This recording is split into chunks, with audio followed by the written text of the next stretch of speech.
অনেক ছোট ছোট শিশুকে আমরা দেখতে পাই আমাদের দেশে যে কপালের এক কোণায় কালো কালি দিয়ে গোল করে একটা টিপ দেওয়া হয়। এই কালো কালির টিপ কপালে শিশুদেরকে দেওয়া, এটা কেন দেওয়া হয় এবং দেওয়া যায় আছে কিনা। পাশাপাশি আরেকটা প্রশ্ন চলে আসে, সেটা হলো যে মাজায় অনেক সময় কালো তাগি বাঁধা হয় বা কালো সুতা রশি ইত্যাদি বাঁধা হয়, তো এগুলো জায়েজ আছে কিনা।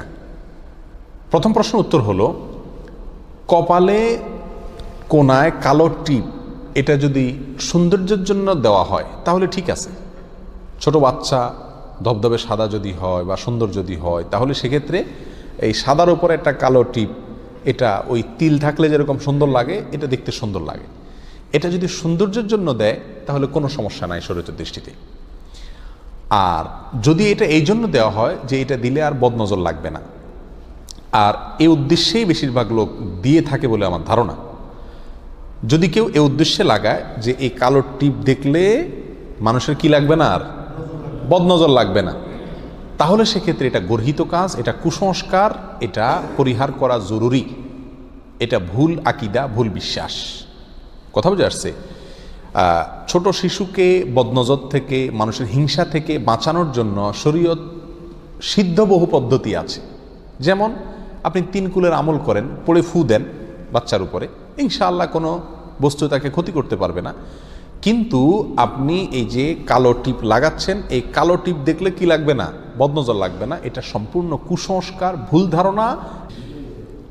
আমাদের দেশে শুধুমাত্র এই কপালের কালো টিপই না, আপনারা খেয়াল করে দেখবেন, কারোর যদি মাসার নিচে ভালো লাউ ধরে, কুমড়া ধরে, কোনো ক্ষেত খামারে ভালো ফসল হয়, তাহলে সেখানে দেখবেন একটা মাটির হাঁড়িতে কালি লাগায়া ঝুলায় রাখে। তো ছেলের কপালে না হয় সৌন্দর্যের জন্য লাগাইছেন বুঝলাম, ওই খেতে মাছায় কেন লাগাইছেন? ওইটা দেখে বোঝা যাচ্ছে এটা বদনজর থেকে বাঁচানোর জন্য লাগায়।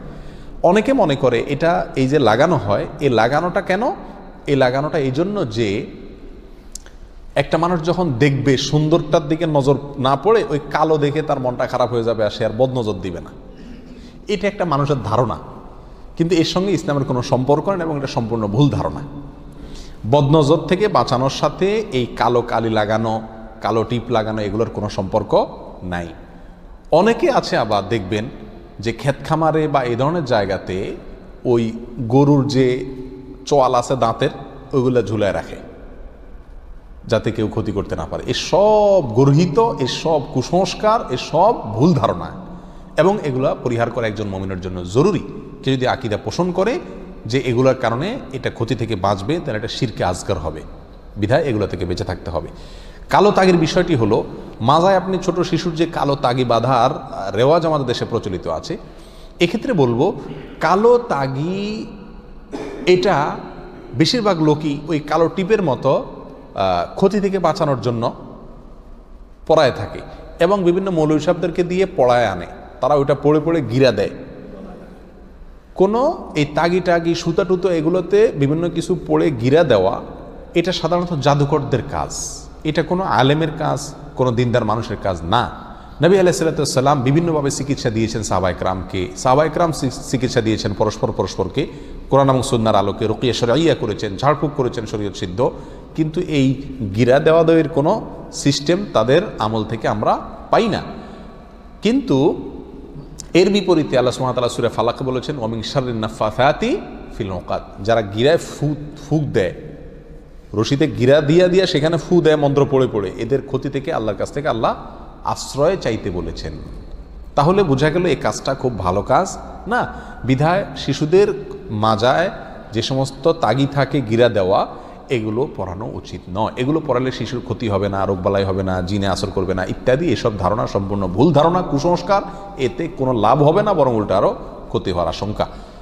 তবে যদি কেউ মাজায় এই সুতা বা তাগি বাঁধে এই উদ্দেশ্যে যে এখানে তেনা বাঁধবে, আপনারা খেয়াল করে দেখবেন অনেকে যাদের প্যাম্পাস কেনার ক্ষমতা নাই, তারা বাচ্চাদেরকে পেশাব পায়খানা থেকে বাঁচানোর জন্য ওই নেংটি পরায় রাখে। তো এই নেংটি বাঁধার জন্য এখানে মাজা একটা দড়ি, রশি, সুতা ইত্যাদি থাকলে সুবিধা, এটার সাথে পেঁচায় নেংটি বাঁধে। ওই উদ্দেশ্যে যদি মাজায় লাগান তাহলে ঠিক আছে, কোনো সমস্যা নেই। আর এছাড়া এটা গর্হিত এবং কুসংস্কার।